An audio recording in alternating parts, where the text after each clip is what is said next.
அற்புதம். இந்த செய்தி மிகவும் நல்ல செய்தி. பாவம் ஜோதா பேகம் திருநங்கையின் பிறந்த நாளை கொண்டாட விரும்பினாள். ஹுசூர், நேற்றிரவு மாளிகையில் வந்த ஒரு புது திருநங்கை அங்குமிங்கும் தெரிந்து கொண்டிருந்தாள். யார் அந்த திருநங்கை? திலாவர் கான் ஹுசூர். பேகம் பக்ஷி பானு அவர்களுக்கு உதவி செய்ய வந்திருப்பவள் வழி தெரியாமல் சுற்றிக் கொண்டிருப்பதாக காவலாளியிடம் தெரிவித்திருக்கிறாள். நேற்று இரவு நடந்ததைத்தானே பேசுகிறீர்கள்? ஆம் மகாமந்திரியாரே. ஷேன்ஷா, நீங்கள் அதை பெரிதாக எடுத்துக்கொள்ள வேண்டாம். அங்குமிங்கும் சுற்றுவதை நானும் பார்த்தேன். இந்த மாளிகைக்கு புதியவள் தானே.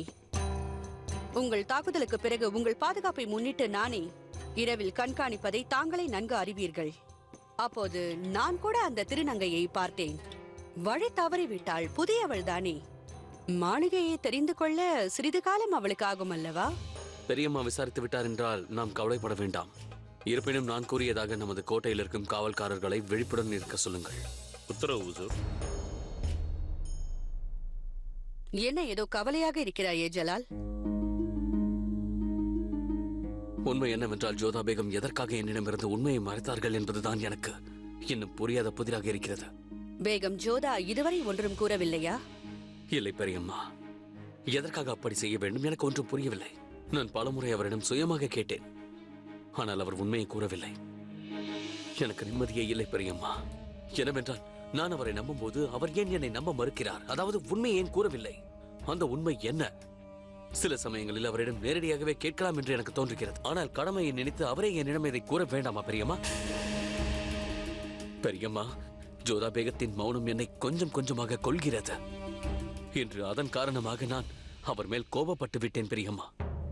இவ்வளவு நடந்த பிறகும் ஜலாலிற்கு ஜோதாவின் மீதுள்ள நம்பிக்கை குறையவில்லை. எப்பாடு பட்டாவது நான் தான் ஜலாலின் நம்பிக்கையை உடைக்க வேண்டும். அந்த நம்பிக்கையை தவிடு பொடியாக்க வேண்டும். மன்னித்து விடு ஜலால். எனக்கு என்ன தோன்றுகிறது என்றால், நீ இதை பற்றி ஜோதா பேகத்திடம் பேசவே கூடாது. ஆம், ஏனென்றால் நீ கேட்டுவிட்டால் பிறகு அவர் மீது உள்ள நம்பிக்கை குறைந்து விட்டது என்று அவர் நினைப்பார். பிறகு நீ ஜோதா பேகத்தை சந்தேகிப்பதாக நினைப்பார். இல்லை பெரியம்மா, எனக்கு அவர் மீது சந்தேகம் இல்லை. அவர் ஏன் உண்மையை கூறவில்லை என்ற கோபம்தான். ஏன் அவர் உண்மையை கூற மறுக்கிறார்? ஒரு பக்கம் யோசித்து பார்த்தால் நீ கூறுவதிலும் தவறில்லை. எந்த ஒரு கணவனும் தன் மனைவியை இரவில் வெளியே செல்வதை பார்த்தால் அது தவறாகத்தான் தெரியும்.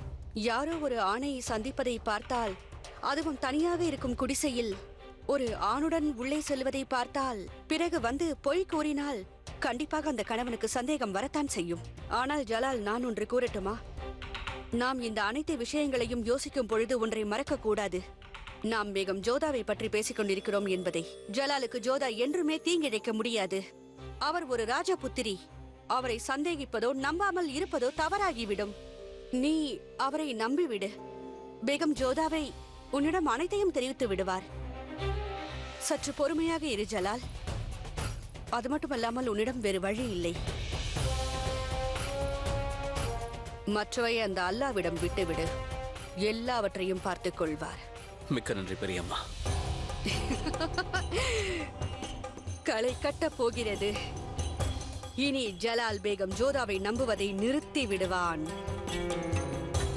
இன்றிலிருந்து இப்போதிலிருந்து எப்போதுமே பேகம் ஜோதாவை ஜலால் நம்ப மாட்டான் என்று எனக்கு தோன்றுகிறது.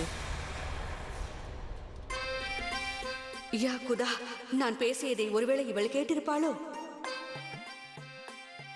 செயின்ஷா ஜோதா பேகத்தை எதற்காக நம்ப மாட்டார்? பேகம் ஜோதாவை ஜலால் இனி நம்ப மாட்டாரா? அவ்வாறு ஏன் கூறினேன்? நான் இதற்காகத்தான் கூறினேன். அதாவது நீ பார்க்கவில்லையா? பேகம் ஜோதாவும் ஜலாலும் இப்போதெல்லாம் எவ்வளவு நெருங்கி விட்டார்கள். சிறிது நாட்களுக்கு முன்புதான் அவர்களுள் பல பிரச்சனைகள் எழுந்தது. ஒருவர் முகத்தை ஒருவர் பார்க்க விரும்பவில்லை. இப்போது பார், எவ்வளவு மாறிவிட்டது. ஆகையால் தான் நான் கூறினேன். அதாவது பேகம் ஜோதா ஒருவேளை இப்போது ஜலாலிடம் நான் உங்களை காதலிக்கவில்லை என்று கூறினால், அதான் பேகம் ஜோதாவை ஜலால் நம்ப மாட்டார் என்று கூறினேன். அத்தையவர்களே, நீங்கள் இவ்வாறு நினைப்பீர்கள் என்று நான் நினைக்கவே இல்லை. தங்களுக்கு எவ்வளவு இலகிய மனம். செயின்ஷாவை பற்றி எவ்வளவு கவலைப்படுகிறீர்கள். ஷெஹன்ஷாவிற்கு நான் பால் ஊட்டியவள் ஜாவிதா. ஜலால் எனக்கு என்னுடைய மகனை போன்றவன். மகனை போல் என்றதும் ஞாபகம் வந்தது. உங்களுடைய மகன் ஆதம் கான் பல நாட்களாக இங்கு இல்லவே இல்லை. நான் அவ்வப்பொழுது அவரை எண்ணி தனிமையில் வாழ்வது போல் உணர்கிறேன். அதனால்தான் தாங்களுடன் உரையாட வேண்டும் என்று நினைத்தேன். ஆனால் நான் வெளியே செல்கிறேன். ஏன்? எனக்கு கவலையாகத்தான் இருக்கிறது. ஆதகம் கானும் இல்லை, நீ வேறு தனிமையாக உணர்கிறாய். நான் ஒன்று கூறவா? நீ சமையல் அறைக்கு சென்று விதவிதமான சமையலை செய்து பார்க்கலாம் அல்லவா? முயற்சி செய்து பார். பக்கத்தில் தானே சமையலறை இருக்கிறது, செல். அத்தை அவர்களே, நான் செல்கிறேன்.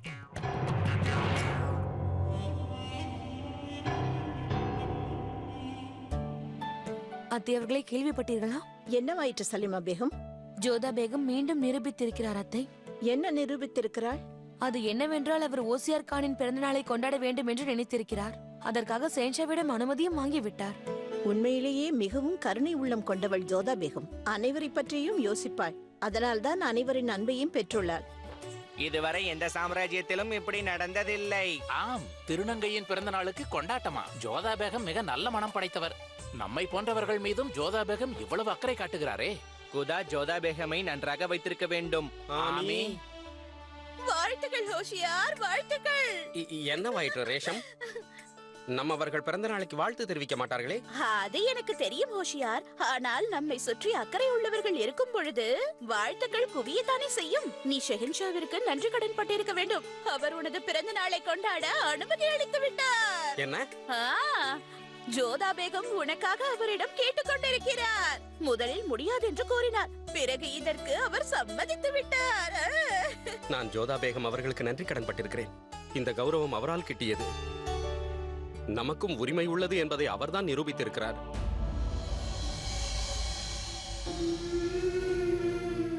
நான் கேட்டதில் என்ன தவறு இருக்கிறது? நான் என்ன கேட்டேன்? ஹோஷியார் கானின் பிறந்த நாளை கொண்டாட ஷெஹன்ஷாவிடம் அனுமதி கேட்டேன். அதற்கு என்னிடம் மிகவும் கோபமாக நடந்து கொண்டார். எதற்காக என் மீது அவ்வளவு கோபம்? ஜோதா பேகம், ஜோதா பேகம், தாங்கள் தான் நான் வணங்கும் கடவுள். உங்களுக்கு எவ்வாறு நன்றி கூறுவதென்றே தெரியவில்லை. என்னாயிற்று ஹோஷியார்? என்னுடைய பிறந்த நாளை கொண்டாட ஷெஹன்ஷாவிடம் அனுமதி கோரினீர்களாமே? ஆம், ஆனால் அதற்கு மறுத்து விட்டார். இல்லை பேகம் ஷாஹிபா, ஷெஹன்ஷா விழா கொண்டாடுவதற்கு அனுமதி அளித்து விட்டார். தங்களுக்கு தெரிந்திருக்கும் என்று நினைத்தேன். எச்சரிக்கை! பாட்ஷா ஜலாலுதீன் முகமது அவர்கள் வந்து கொண்டிருக்கிறார். இந்த அடிமைக்கு தாங்கள் வழங்கிய கௌரவத்திற்கு நான் என்றும் கடன்பட்டுள்ளேன். அடிமை என்ற வார்த்தையை பயன்படுத்தாதே. ஜோதா பேகம் அடிமைத்தனத்தை ஒழித்து விட்டார். என் வாழ்வில் இது மறக்க முடியாத மகிழ்ச்சியான நாள். நன்றி.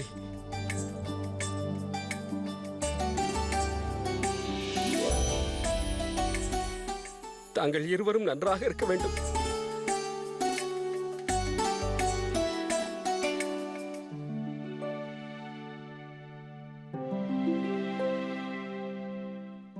நீங்கள் கூறியதை நான் நிறைவேற்றிவிட்டேன் அல்லவா? பின்பு எதற்காக தாங்கள் அழுகிறீர்கள்? அனுமதி கொடுக்க முடிவு செய்த பிறகு எதற்காக என்னிடம் அவ்வளவு கடுமையாக நடந்து கொண்டீர்கள்?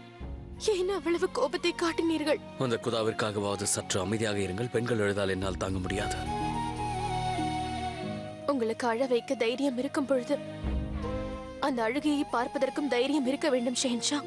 ஜோதா பேகம், அப்போது நான் குழப்பத்தில் இருந்தேன். என் வார்த்தைகள் உங்களை காயப்படுத்தியிருந்தால் தாங்கள் என்னை... நீங்கள் வேண்டாம் என்று கூறினால் நான் ஏன் வருத்தப்பட வேண்டும்? நீங்கள் ஷெஹன்ஷா, உங்களுக்கு அனைத்து உரிமையும் உள்ளது. உங்கள் தீர்ப்பை மதிப்பது எங்களுடைய கடமை. ஆனால் தாங்கள் என்னிடம் பேசியது எனக்கு மிகவும் வருத்தம் அளிக்கிறது ஷெஹன்ஷா. என்னிடம் உண்மையை கூறாமல் மறைத்து தாங்கள் தான் என்னை காயப்படுத்தி விட்டீர்கள் ஜோதா பேகம்.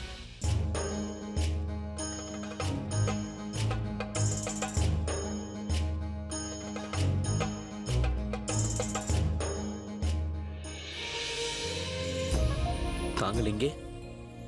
ஆம், அத்தை அவர்கள் என்னை அழைத்தார். சரி, அப்படி என்றால் தாங்களே செல்லுங்கள். ஆதாப் சயன்ஷா. ஆதாப் பேகம் சாய்பா. மகாராணி அவர்கள் உங்களை காண காத்துக் கொண்டிருக்கிறார்.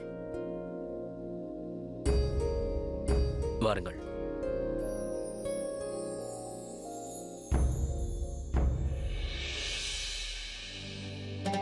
வணக்கம் அத்தை. ஆதாப் தாயார் அவர்களே. நன்றாக இருங்கள். ஜலால், ஜோதா, நீங்கள் இருவரும் இன்று என்னை மீண்டும் பெருமையடை செய்திருக்கிறீர்கள். அமருங்கள்.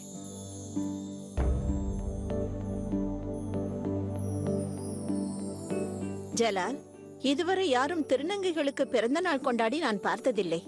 அவர்கள் என்றுமே நமக்கு விசுவாசமாக இருக்கிறார்கள். நம்மை கண்ணும் கருத்துமாக பார்த்துக் கொள்கிறார்கள். ஆனால் அவர்களை பற்றி யாரும் கவலைப்படுவதில்லை. நீங்கள் எடுத்த இந்த முடிவால் அவர்களின் உள்ளத்தில் நீங்காத இடத்தை பெற்று விட்டீர்கள்.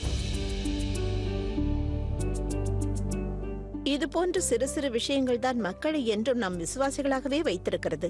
இது அனைத்தும் ஷெஹன்ஷாவால் தான் சாத்தியமாயிற்று. இவர் அதற்கு அனுமதி கொடுத்ததால் தான் இது அனைத்தும் நடக்க சாத்தியமாயிற்று. பிறந்ததையே சாபமாக நினைப்பவர்கள் இன்று ஒருவருக்கொருவர் வாழ்த்து கூறிக்கொள்கிறார்கள். ஜலால், நான் உனக்கு நன்றி சொல்ல கடமைப்பட்டுள்ளேன். உன்னுடைய தந்தையார் மறைந்த மாண்புமிகு உமாயின் பாட்ஷா அவர்களும், பிறகு உனது தாத்தாவான என்றும் நம் மனதில் உள்ள காலம் சென்ற பாட்ஷா பாபர் அவர்களின் ஆத்மாவும் உன்னை பார்த்து என்று பெருமை அடைவார்கள். ஜலால், கூறுங்கள் தாயே.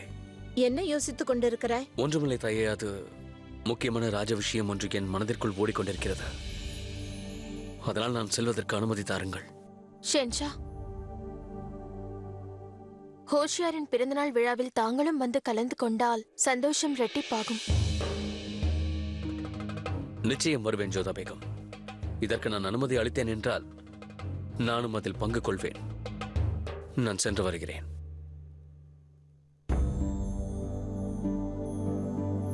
நீ ஒன்றை கவனித்தாயா ஜோதா?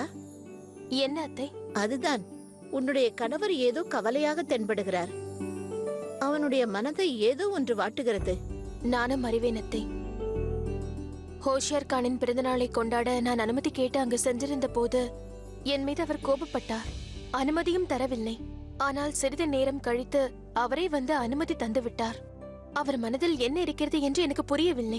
அப்படி என்றால் நீ புரிந்து கொள்ள முயற்சி செய். ஒருவேளை நீ எதுவும் அவனை கோபப்படுத்தவில்லையே? இல்லை அத்தை, நான் அவரிடம் எந்த வாக்குவாதமும் செய்யவில்லை.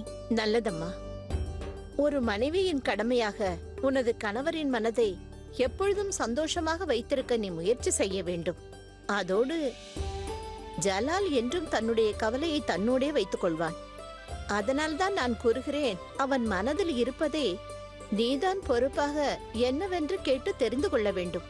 ஒரு மனிதன் ஏழையோ அல்லது ஷெஹன்ஷாவோ எப்படி இருப்பினும் அவனும் மனிதன்தான்.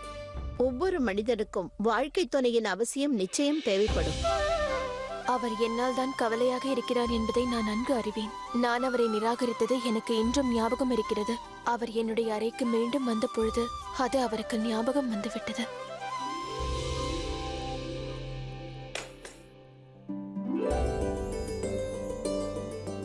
இந்த பரிசு ஹோசியாருக்காக. அவருக்கு என்னுடைய வாழ்த்துக்களையும் தெரிவித்து விடு ஜோதா. நிச்சயம் அத்தை. வருகிறேன்.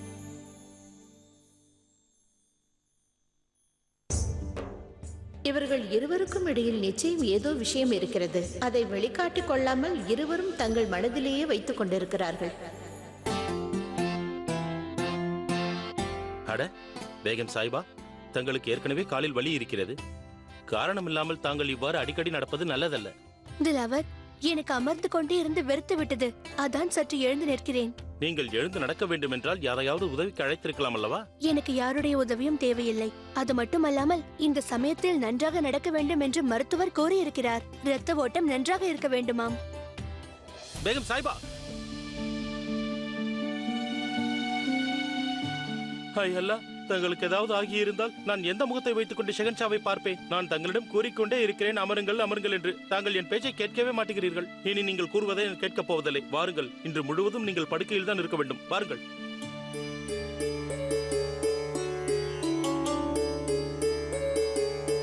குதாவிற்கு தான் நன்றி. தங்களுக்கு ஏதாவது ஆகியிருந்தால் ஷெஹன்ஷாவிடம் நான் என்ன கூறியிருப்பேன்? அவர் என்னுடைய தலையையே வெட்டி இருப்பார். திலவர், நான் இல்லை, தாங்கள் எதுவும் கூற வேண்டாம். அடேங்கப்பா, ஆதா பக்ஷிபானு பேகம்.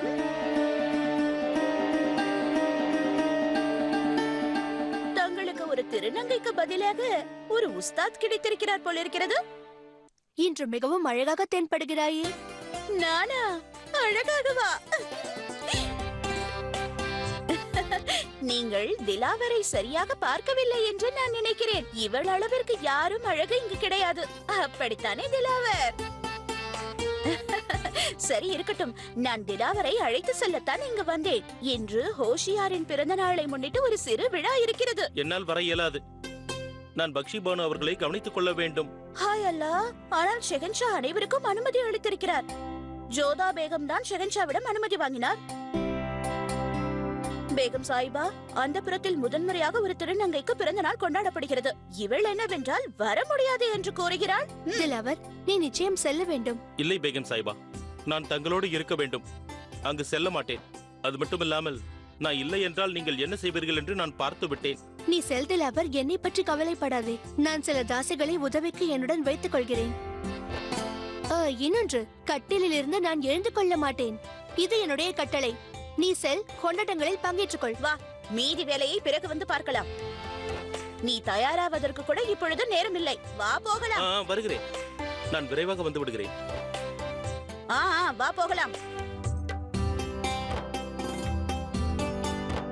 நீ எதற்காக என்னை அடிக்கடி தொட்டுக் கொண்டிருக்கிறாய்? ஹாய் ஹாய், நீ மிகவும் அழகுதான். வா. நான் நினைத்த காரியத்தை எப்பொழுது முடிப்பேன் என்று புரியவில்லை. அந்த துரோகியை பற்றி இன்னும் ஒன்றும் தெரியவில்லை. அதனால் தான் நான் இந்த வினோதமான பொறுப்பை ஏற்க வேண்டியுள்ளது.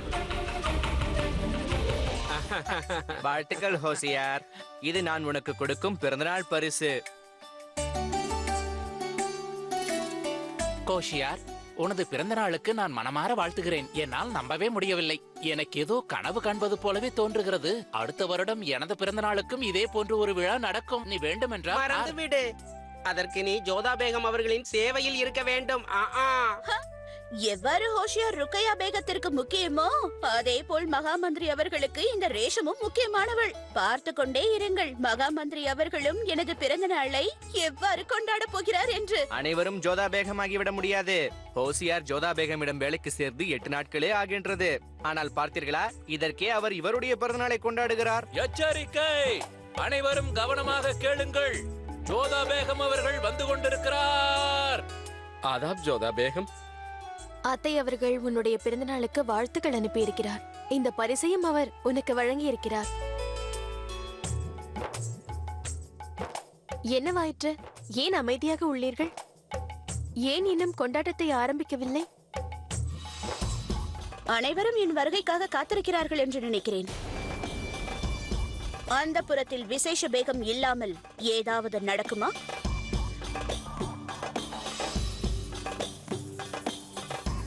கொண்டாட்டங்கள் ஆரம்பிக்கட்டும். கொண்டாட்டத்தை ஏற்பாடு செய்த உங்கள் அனைவருக்கும் அந்த அல்லாவிற்கும் நான் நன்றி கூற கடமைப்பட்டுள்ளேன். எனது பிறந்த நாளிற்கு கொண்டாட்டம் நடக்கும் என்று நான் கனவிலும் கருதவில்லை. உங்களுக்கு மிக மிக நன்றி ஜோதா பேகம். ஹோஷியார் கான், நான் பெரிய விஷயம் ஒன்றும் செய்யவில்லை. மகிழ்ச்சியாக இருப்பது அனைவரின் கடமையாகும். சரி, கொண்டாட்டத்தை ஆரம்பியுங்கள்.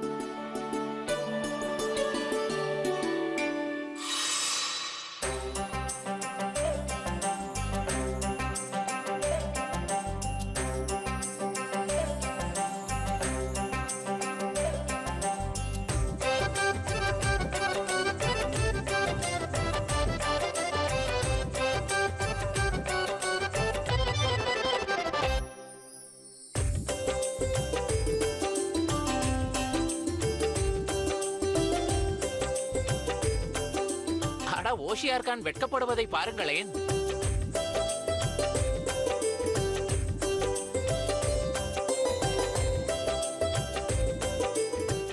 எச்சரிக்கை! பாட்ஷா ஜலாலுதீன் முகமது அவர்கள் வந்து கொண்டிருக்கிறார். ஆதாப் ஷெஹன்ஷா. இதுதான் உனது பிறந்த நாள் கொண்டாட்டமா? இவை என் சார்பாக உனக்கு.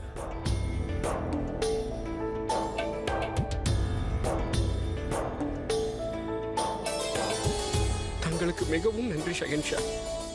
இந்த நாதியற்றவளின் பிறந்த நாளை கொண்டாட தாங்களே வந்ததில் தாங்கள் வருகை தந்ததற்கு நான் வாழ்நாள் முழுவதும் கடமைப்பட்டுள்ளேன். பிறந்த நாளை கொண்டாட அனுமதித்த பிறகு நான் எப்படி இங்கு வராமல் இருக்க முடியும்?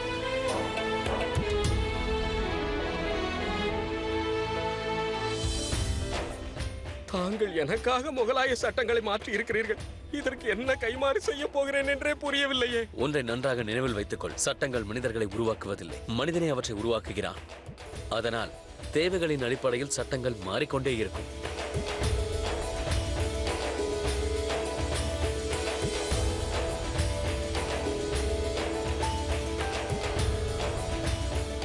ஷெஹன்ஷா, தாங்கள் என்னுடன் வந்து அமர வேண்டும். எதற்காக கொண்டாட்டங்களை நிறுத்திவிட்டீர்கள்? கொண்டாட்டங்கள் தொடரட்டும்.